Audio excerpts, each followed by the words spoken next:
Ya, tadi sudah dinyatakan mengenai banyaknya persyaratan yang harus dipenuhi jika kita ingin menggunakan produk alutsista buatan luar negeri. Ada pasal 5 dari Undang-Undang Industri Pertahanan yang mungkin bisa menjadi acuan bahwa eh, sejumlah persyaratan dalam penggunaan alat utama untuk industri persenjataan dari luar negeri. Yang pertama adalah belum dapat dibuat di luar negeri. Kami punya grafis mengenai pasal 5 Undang-Undang Industri Pertahanan yang menyebutkan syarat-syarat mengenai apa yang bisa atau apa yang harus dipenuhi jika kita ingin menggunakan alat pertahanan produksi luar negeri. Kita bacakan bahwa pertama kita harus mengikut sertakan juga industri pertahanan dalam negeri, lalu kemudian ada kewajiban alih teknologi, ada jaminan tidak adanya potensi embargo, lalu ada imbal dagang dan kandungan lokal paling rendah 35%. Jadi memang syarat yang diperlukan untuk bisa mengadakan sejumlah produk pertahanan dari luar negeri secara impor tidak sesederhana yang kita bayangkan, bukan transaksi biasa. Banyak sekali yang harus dipenuhi ketika kita mengadakan alat-alat tersebut. Kita akan bahas kembali bersama para narasumber yang sudah ada bersama kita. Tadi sudah dikemukakan juga oleh Mbak Nuning bahwa banyak sekali syaratnya. Dulu kita ingat pada waktu Pak Harto membeli F-16 ya Pak, sekitar 20 tahun yang lalu. Lalu PTDI kemudian juga mendapatkan semacam kantor part juga untuk memproduksi sejumlah komponen dari luar. Nah yang sekarang ini juga ini belum terbayangkan hal-hal seperti itu. Pak Atmaji. Ya, yang dipersyaratkan kan kalau bisa offsetnya sampai 35%. Ya, 35%. Ya, tetapi kalau kita import yang sekarang yang menjadi kontroversi itu, pesawatnya sudah ada. Ya, ya. Itu saya katakan tadi itu adalah yang mau dibeli India kemudian batal. Si Ustadz tentu mencari pembeli, ya dapat di Indonesia.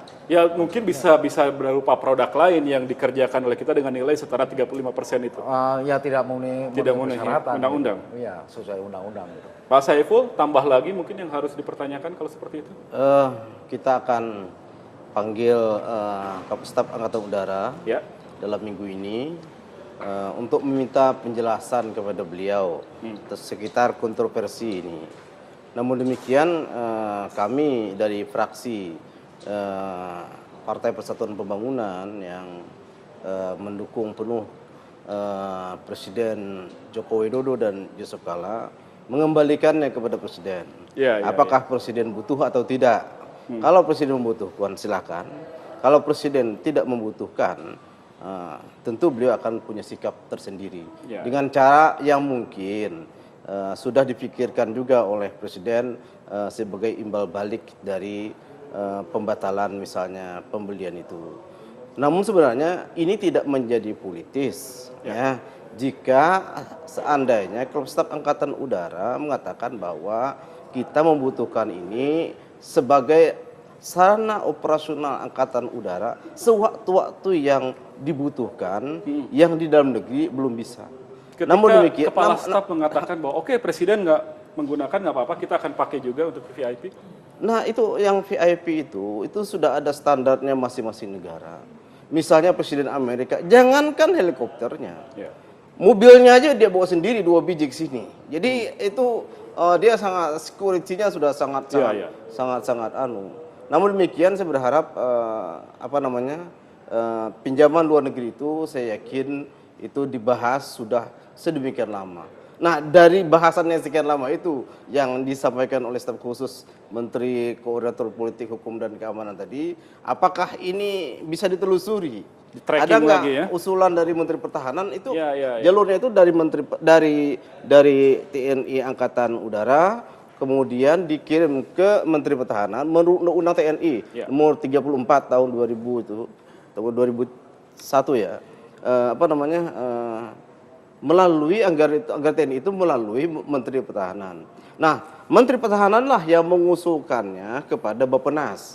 Dari Bappenas kemudian dievaluasi, direview oleh Badan Periksa Keuangan dan Pembangunan BPKP. Kemudian baru diteruskan kepada Menteri Keuangan. Nah, dalam waktu dekat tentu kita juga akan bertanya kepada Itu proses yang panjang mestinya. ya proses yang panjang. Jadi Tapi kalau tadi misalnya ini dikatakan kalau tadi RAPBN itu tadi 2016, anggarannya itu bahwa anggaran itu di luar dari anggaran yang sudah tersedia atau anggaran optimalisasi istilah di badan anggaran, itu menurut saya perlu sangat berhati-hati dalam penggunaannya. ini kan sekarang juga lagi tren ungkapan terutama oleh Kemenko Rizal Ramli yang menyatakan ada sinetron perang antar geng.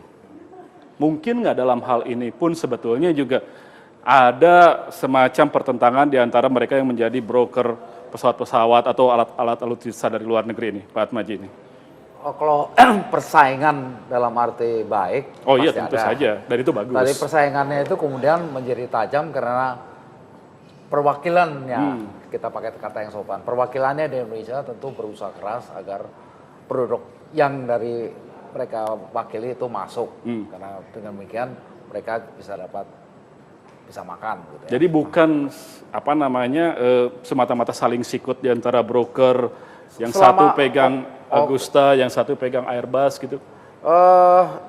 Menurut saya broker tadi seperti disebutkan itu sah-sah saja, karena toh yang menentukan itu bukan brokernya harusnya gitu kan. Jadi asal ketika proses tender umpamanya dibuka angka-angkanya secara jelas, karena sering perusahaan itu ada menyembunyikan angka yang sebenarnya yang mereka tawarkan itu sebenarnya lebih rendah, lebih tinggi, karena dia harus berhadapan dengan brokernya yang mendapat komisi berapa gitu. Itu dia ya, yang harus, apalagi ketika dikemukakan bahwa ketika menggunakan mekanisme atau skema pinjaman luar negeri seharusnya memerlukan proses yang panjang, banyak sekali stakeholder yang lain yang harusnya terlibat. Ya. Di sini sepertinya agak relatif lewat jalan tol ya, Mbak Nuning. Jadi gimana ini? Jadi dalam hal ini ketika kita bicara mengenai broker ya, dalam artian kalau broker itu bahasa Indonesianya kan maklar ya. Ya. Negara tidak boleh kalah dengan maklar. Oleh karenanya, negara harus juga memiliki sikap tegas di dalam hal penentuan pembelian alutsista buatan luar negeri. Itu segala macam persyaratannya itu harus dipenuhi. Jadi kalau pembelian itu lalu kemudian berubah sistem, harusnya kan ini anggaran. Lalu pemenuhan alutsistanya itu menyesuaikan anggaran, bukan sebaliknya begitu. Pemenuhan alutsista menyesuaikan dengan anggaran. Anggaran. Jadi bukan sebaliknya. Bukan anggaran diada-adakan untuk pemenuhan alutsista. Karena ini kan semua sudah yang ini merupakan terlihatnya satu seolah-olah terbalik. Kita lihat saja gitu seperti apa gitu ya. Jadi memang dalam hal ini tentu sikap dari kita tunggu sikap dari presiden sendiri mau seperti apa gitu. Seperti yang kemarin sudah disampaikan oleh Pak Luhut ya, mengatakan bahwa akan ada di cek ulang ya. Ada kemungkinan ini dibatalkan, Pak Atmaji? Bisa aja. Bisa saja. Kembali lagi, kalau presiden bilang saya tidak setuju, ya sudah harus batalkan. Atau karena desakan dari DPR? Ya, DPR bisa menggunakan kewenangannya untuk menyatakan bahwa ini tidak perlu dilanjutkan. Untuk tidak perlu dilanjutkan. Kalau nantinya dalam rapat dengan Staf Angkatan Udara, ternyata DPR menemukan adanya proses kita akan yang lihat tidak prospek-prospek apa saja yang mungkin terjadi ke depan setelah kontroversi ini mencuat. Tapi usai jeda berikut. Pemirsa tetaplah bersama Talk to iNews.